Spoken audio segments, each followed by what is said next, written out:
اتمنى بعد الفيديو دوت انك تبطل تحكي القصه ديت لاخواتك الصغيرين او لاولادك، علشان خاطر لو دعبسوا وراك هيبقى شكلك مش حلو.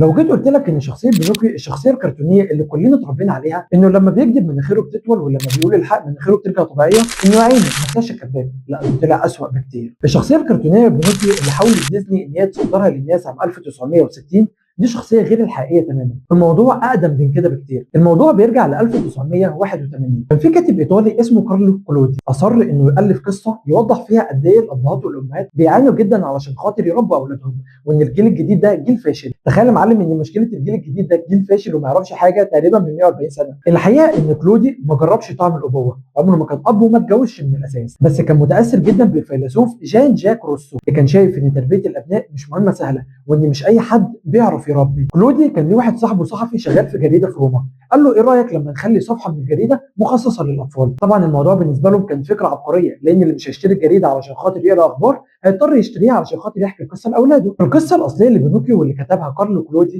كان في راجل كبير في السن اسمه السيد جيبيتو. جيبيتو تقريبا كان عنده 60 سنه وعاش حياته كلها وحيد، بس لما بدا يكبر وبدا انه ما يتحركش كويس قال لك انا محتاج حد يونسني وياخد بحس. هو ماشي في الغابه لقى حته شجره، قال لك بس يا معلم انا هاخد الشجره دي انحت منها دميه واعتبره زي ابني. وهو بينحت الدميه لسه يا دوبك بيتكون في الرجلين، راحت واحده من الرجول ادته بالشلول. طبعا السيد جيبته استغرب، قال لك ايه ده؟ وانا لحقت اعمل حاجه؟ انت ليه يا ابني بتعمل كده؟ المهم كمل بناء الشخصيه لحد ما طلع لنا بينوكيو. بينوكيو من اول لحظه اتكون فيها كان مشاغب جدا، واول ما بينوكيو ما كبر واشتد عوده اول حاجه عملها انه هرب من البيت وراح على المدينه، لان السيد جيبته كان عايش في بيت على اطراف المدينه. وما تتوصاش بقى يا معلم، اول لما راح سرق وشتم ورمى الناس بالطوب وكسر حاجات لحد لما الشرطه جت قبضت عليه. لما الشرطه قبضت عليه استغربوا، يا ابني انت عيل صغير ازاي المشاكل دي كلها طالعه منك؟ اكيد مش انت السبب في اللي رباه. راح قبضوا على السيد جيبتو اللي اساسا يعني غلبان لا حول ليه ولا قوه. بعد ما السيد جيبتو اتقبض عليه بينوكيو رجع للبيت. السيد جيبتو كان مربي حيوان هناك، اول حاجه بينوكيو عملها ان هو قتله وقعد يكسر في البيت. مش عارف الواد ده كان ملبوس ولا في ايه، ما اعرفش بالظبط، بس هو نام جنب الدفايه وهو نايم رجله اتحرقت. السيد جيبتو لما خرج من السجن ورجع للبيت لقى ان بينوكيو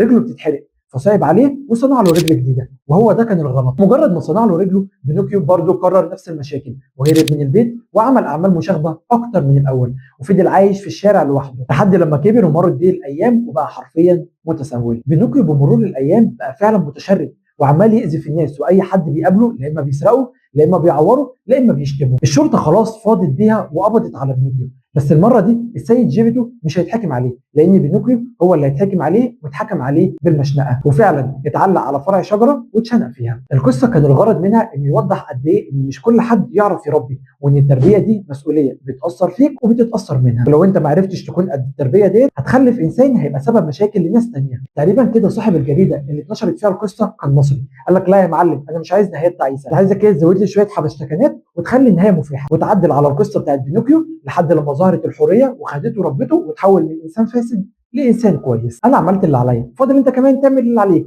لايك وشير وسبسكرايب وبس كده. سلام.